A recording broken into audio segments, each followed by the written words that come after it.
You've tuned into The Mountain Gardener with your host, Ken Lain. Gardening can be challenging, but with these simple insider tips, you'll reap huge rewards.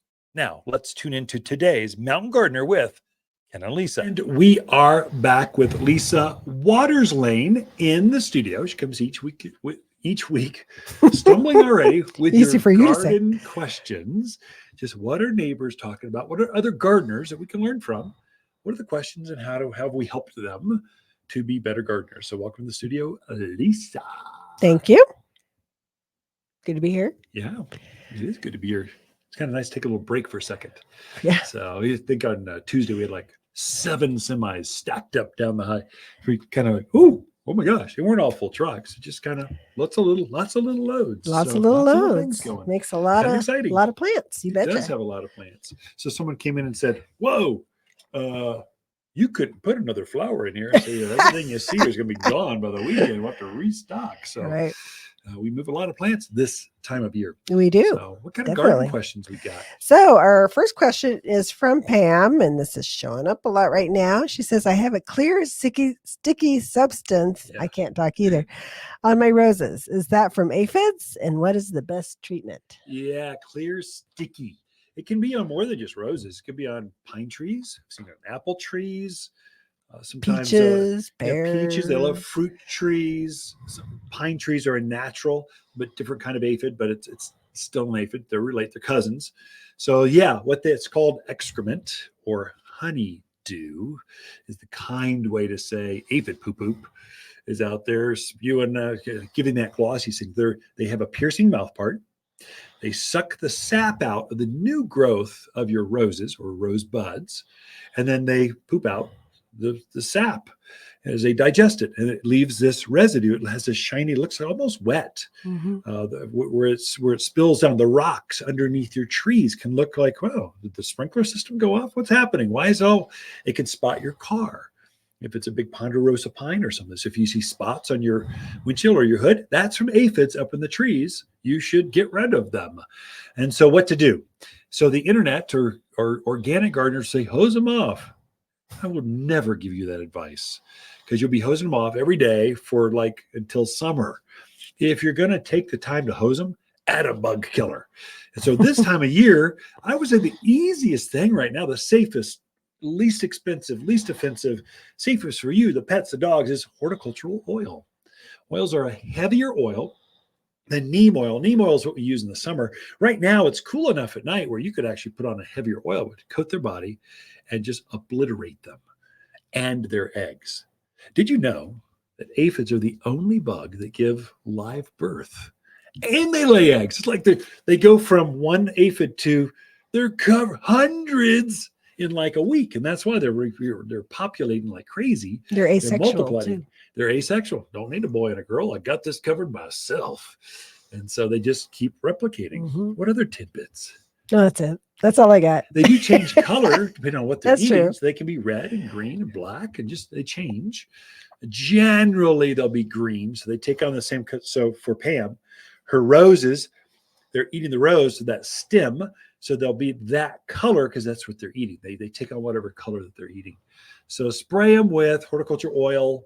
I would say sayonara could work. Kind of anything kills an aphid because you got a soft body. Or if you really want to have fun, get a bucket of ladybugs. And here's how you release them. So you take a bucket. So we've got a bucket of 500 ladybugs. And so you take them home that night. You keep them kind of refrigerated. So you want them to be slow. You want to slow down their metabolism. And then at night, you hose down where the aphids are, hose down that rose bush, whatever. And then you release them at night because they're not nocturnal. They only fly around during the day.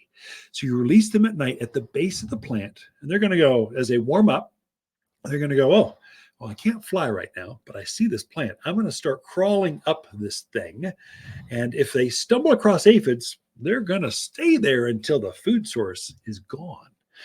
And as soon as the food source is gone, your aphids are out of there at thrip. What they'll do is they'll go, okay, I'm still hungry. I'm going to take flight and fly to the next plant. Here's the beauty if you've got kids. Every ladybug that's ever spotted during this next season, you get credit for. Whether they flew in from like North Dakota or you get credit because you released ladybugs in your gardens. So you're going, oh, I remember that. That's pretty cool. That's great. So ladybugs are fun. So, and they are highly effective, but they're not going to stay right there. They're going to solve your problem right there, and then they're going to move to the next, wherever the food source is. They're ferocious. I think a ladybug can eat 500 aphids. I know it's a lot. But the other thing with the ladybug, so if they lay eggs, the larvae form of the ladybug is actually more voracious than the ladybug itself. Yeah. So it doesn't look like a ladybug. It looks like a little dragon, black and orange dragon. Yeah. But they actually eat more than the official ladybug. So ladybugs. Release ladybugs. Pam, come in and get some ladybugs, or just spray it with some horticultural oil. Whichever you choose. Yeah. All right. Our next question is from Mike. He wants to know, will Japanese honeysuckle work to stabilize a hillside, or is there any other suggestions you might have? Yeah, Mike, that's a great question, actually. So erosion control, hillsides, we live in the mountains. And so even a flat, say the valley, Chino Valley, when you see a monsoon rain hit that valley and you see a 4-inch wall of water coming at you going to the big Chino, it's an eye opener. You want to hold your soil down. And so grasses are nature's way in the valley areas of doing that, whether it's a pampas grass, the big one, bear grass, which is a native, or just ground covery things, or ground cover cotoneasters. But honeysuckle is probably at the top of the list. So it's a good choice, Mike. I think that's great. So there's several types of honeysuckle. And so they make ground cover varieties, but all honeysuckles can either climb up a trellis or over an arbor, or you take that bamboo stake out, fan out the tendrils or the vines, and just pin it down and start having it grow in the direction that you want. And it will hold it solid. And so that's probably a good one. Another one that's sort of like that, the native-y one, it's called trumpet creeper when it's used as a ground cover. So it's got a great big red flower. It's called trumpet vine when it's grown up things. So if you're going up a rock wall or up a fence or up a pergola, up an arbor, it's called a trumpet vine. If it's as a ground cover, they call it trumpet creeper. Notorious for fast growth, big red flowers, and holding the soil down. It's another great choice. That's one, Mike. It's just a simple email. We can't go through. You got to come in and see us, and we'll walk you through and show you all the things that are. We have an entire section, knee-high and below shrub section, right next to the vine section. That's your people. You want to look at those because they're all good at holding down the earth, the ground, the gardens, keeping things in place. Mike, come see us. Okay. Come on in. Come on in. Next question is from Phil. I think we got time. He wants to know, can you top an arborvitae or will that damage it? Yeah. Can you top arborvitae? So I would say we can also put in that. It's actually a good question. Who'd that come from? Phil. Sorry, Phil. So Phil, you can top arborvitae. You can top Deodar cedars, Colorado spruce. Do you top things with a central leader? And will it recover? The answer is no. It's not gonna. You'll lose its shape. So if it's just getting too big and it's up in the eaves, what choice do you have? It's probably above head high, so you wouldn't see the butchery as you top it. But is it going to regrow another leader going up? It'll take years. And so generally, those are not plants we hedge. We just let them grow and take their shape. They're easier to shape from the sides than they are at the top. But I understand if you've got to top this thing because it's banging up against the window. It's too close to some structure. Sometimes you don't have a choice. You just have to call it. I would say top it if you have to. If you don't have to, don't do it because it'll look bad. But if you have to, top it. Settle with it. See if you can live with that. And you know what? I know a really great garden center can sell you a different plant that's probably better for that space.